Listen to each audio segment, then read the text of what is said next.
With more road fatalities this festive season, transport authorities are concerned about the road carnage. And as the festive season peaks ahead of New Year's Day next Wednesday, traffic authorities will be cracking down on speeding and drunk motorists in a bid to save more lives.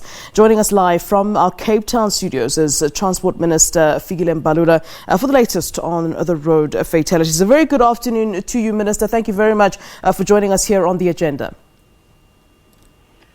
Afternoon, Flo, and all the listeners.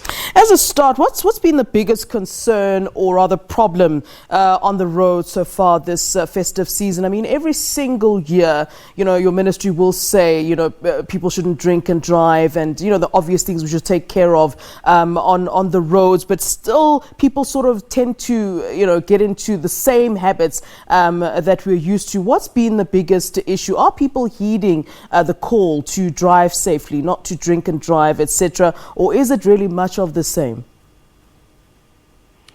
Well, the attitude has been very different. The stats tell us a different story. It means our message is going through. People are responding well. There are culprits who are persistent, doing things like drink and drive. It's the biggest challenge. Quite clearly, as a society and as government, we've got to do something about drink and driving. It leads to fatalities and so on. We do have other challenges of unroadworthy vehicles cross-border during this season.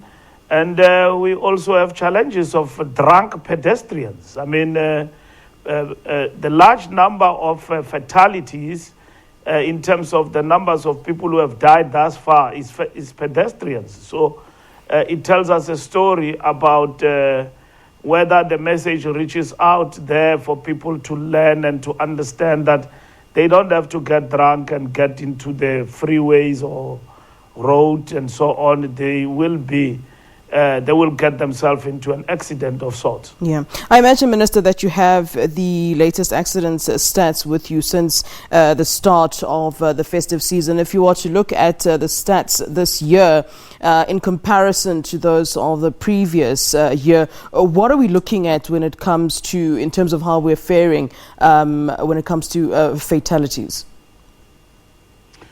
We're looking at 10% reduction, but Flo, losing one life is too many. Yeah. We don't want to lose life at all. With regard to the stats we released, it shows that the numbers have gone down compared to last year. By last year, this time around, we're almost approaching 1,000. And then this year, we are almost hovering between 400 and 500 people who have actually died on the road since the beginning of the festive season. The final stats will come out on 23rd of Jan. But the stats is not just to have them.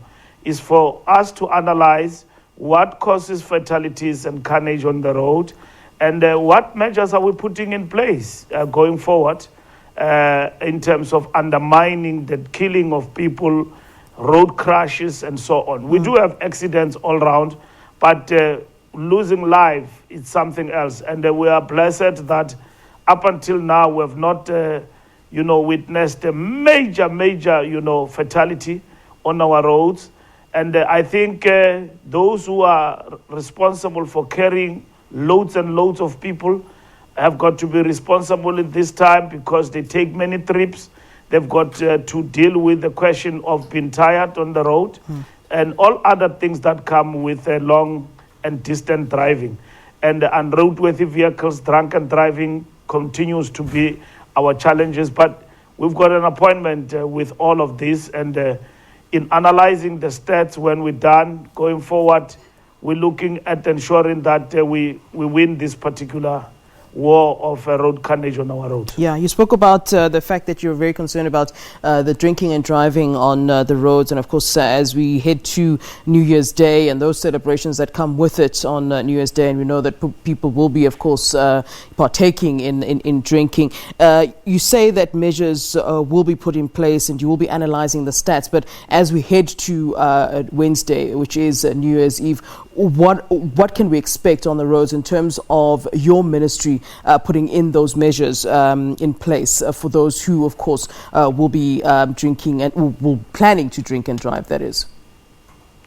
We'll continue with spontaneous roadblocks, unexpected, random testing. As you could have seen, visibility of our force out there. That is going to continue. It's going to be intensified. Targeting the hotspots and the main highways, N3, N1, coming to Cape Town, going into Durban, Limpopo, is giving us a lot of stats of, road fatalities cross-border. Yeah. So that is going to intensify.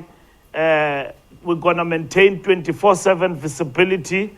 And this is what we're going to do going into Wednesday and even beyond. All right, we talk about alcohol all the time, but Minister, has there been something that, you've picked up, something new that was illegal, that wasn't expected this time around? Look, all of the features that we've got, Flo, there are no, surprises. Yeah. It's one and the same thing, unroadworthy vehicles, congestion on the road of these vehicles, people driving out of Zimbabwe into South Africa with vehicles which are unroadworthy, driving into South Africa, crossing the Beit Bridge without documentation. Yeah. Look, it is a disaster there. So the BMA agency, of which the bill have passed through the NCOP, it is very urgent and important that the multidisciplinary approach in mending our borders is very important. So people coming into the country illegally, with unroadworthy vehicles and all of that needs to be attended to. Drunken driving, we've got to fight that. Yeah. I mean, the law, must grind. We must amend the law. Somebody must end up in jail for deciding to be behind the wheel drunk. And there must be consequences. ARTO is coming into play in June this year, full implemented demerit system. My ministry will work on amending the law to ensure that drunken drivers end up somewhere in the next coming years. All right, and just in closing, so, we're talking about roadworthy vehicles, and I want to talk about the bigger vehicles, the trucks, the buses, a lot of people traveling out of the province, out of provinces in buses. Are these big vehicles and, apart from the taxis actually being checked? I mean, every now and then I'll see on the road buses stuck on the side of the road. What's being done about those sort of bigger transport vehicles? Well, we're doing weighing. We're mending points in the main highways and to check. As you would have seen, we have employed guerrilla tactics, spontaneous search, unexpected, midnight. That is where these heavy vehicles, you find them on the road and unroadworthy and so on. So we've been pouncing on them. That's what we've been doing, and we'll continue to do that. So we've got an appointment with them, and a big up to our law enforcement officers on the ground who have gone beyond call of duty, this time around to maintain law and order on our roads. We have done very well in impounding some of their vehicles out of, the road and so on, midnight across South Africa. So we're going to continue with that. And to ensure that unroadworthy trucks, vehicles, minibuses, we take them out of the road. That's what we're going to do. All right, Minister, thank you very much for giving us your time. Enjoy the rest of your festive season. Thank you. Same to you.